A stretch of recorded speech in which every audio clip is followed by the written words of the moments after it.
For solid 1080p gaming, you don't need the fastest graphics card in the world, but you need a solid and dependable one. Maybe something like the RX 6600 might be up to the task, so let's just see how this GPU gets on at full HD. In the remnant after the crypto mining crash, the RX 6600 emerged as one of the best value GPUs for around 190 to around 210 USD.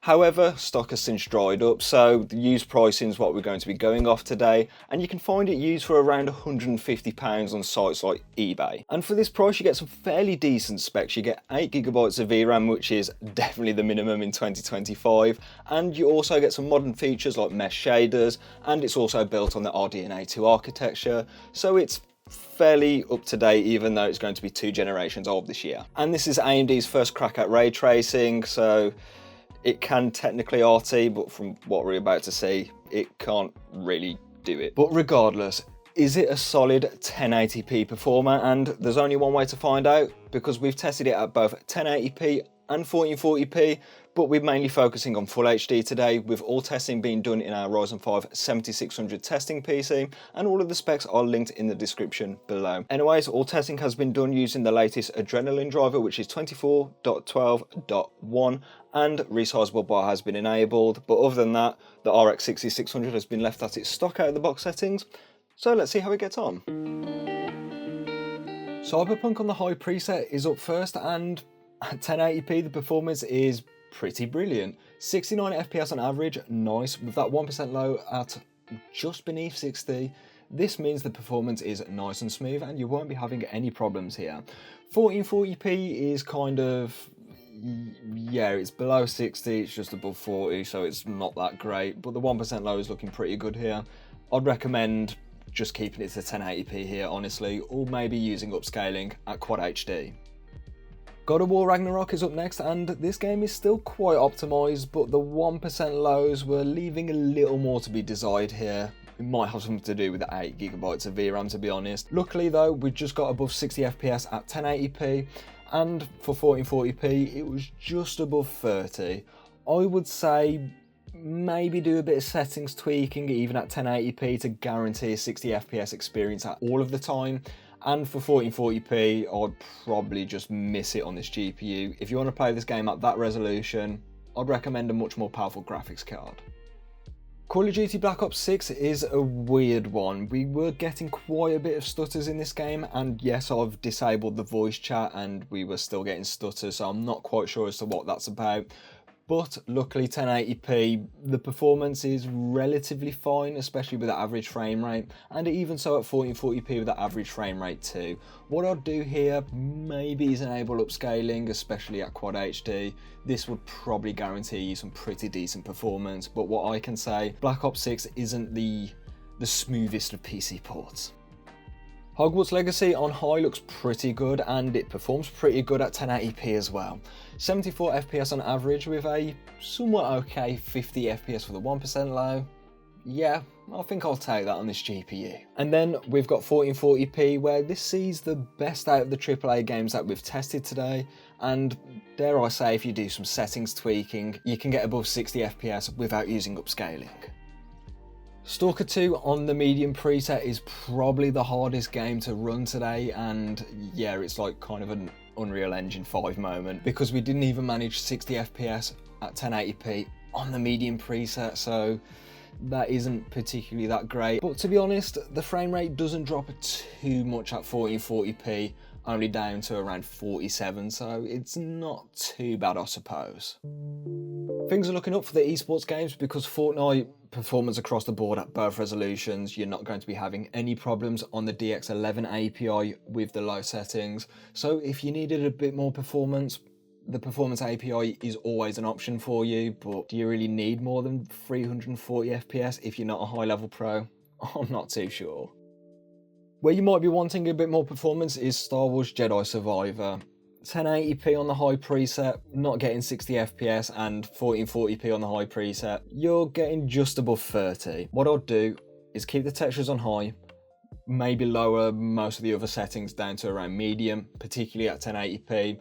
What I'll do at 1440p is, well, do the same, but enable upscaling as well to guarantee around 60 FPS on average. Back to another esports shooter, Counter-Strike 2 is more of a CPU benchmark, but I just wanted to show that the RX 6600 absolutely excels here, because 350-ish FPS on average at 1080p and around 260-ish at 1440p means you're getting pretty solid performance. The 1% lows do seem bad, but in gameplay it's fine, it's nice and smooth. I'm not sure as to why these are so low, but what I can say, the gameplay feels quite nice, and I don't think you'll be having any problems here. But where you will be getting problems is ray tracing. Cyberpunk is probably the best out of the bunch because 49 FPS on the RT low preset at 1080p is pretty okay, but 1440p does drop below 30 FPS and it's just really not worth it. Hogwarts Legacy is basically the same story but with lower frame rates. Honestly, just stick to rasterization at both resolutions here. It's more than good enough, and I don't think ray tracing even looks that good in this game anyway, so yeah, that's what I'd do. And lastly, Star Wars Jedi Survivor. This is definitely the worst one out of the bunch because at 1080p it's somewhat playable. The 1% lows do tank quite a lot though. Where we do definitely run into issues, which I mentioned in a previous video, is 1440p with ray tracing. The RX 6600 doesn't have enough VRAM for this, as you can see from the horrible texture work that you're seeing right now. It's really bad, and this is not a playable experience at all. So definitely stick to rasterization here. So I'll be honest, the RX 6600 gets on pretty solidly at 1080p with no ray tracing, as most of the games we tested today were on the high preset, and the AAA games, for the most part, got above 60 frames per second. Yeah, there were a few outliers like Stalker 2, which is incredibly hard to run Unreal Engine 5 moment, and there was like Star Wars Jedi Survivor, but that game's not optimized very well. These are the only games where you'll need to use the medium settings to get above 60 frames per second. And then of course the esports games at 1080p, a 360Hz monitor is totally fine here, and you won't be having any problems for years to come in these titles. Where you will start to run into problems is 1440p, because high settings is kind of a burden on this graphics card, because in a lot of games that we tested that were getting 60 FPS at 1080p, these did drop below 60 frames at Quad HD, like Cyberpunk, Hogwarts Legacy, and many more. You will be struggling at 1440p on a graphics card like this. That's if you're not using upscaling, which to be honest, FSR does kind of work pretty decently at Quad HD. And if you're not a fan of upscaling, you can always do some settings adjustments and just knock it down to like the medium preset, and in most games you should be fine to go. And where most RDNA 2 graphics cards are exposed is ray tracing, and let me tell you, it's not good on this graphics card.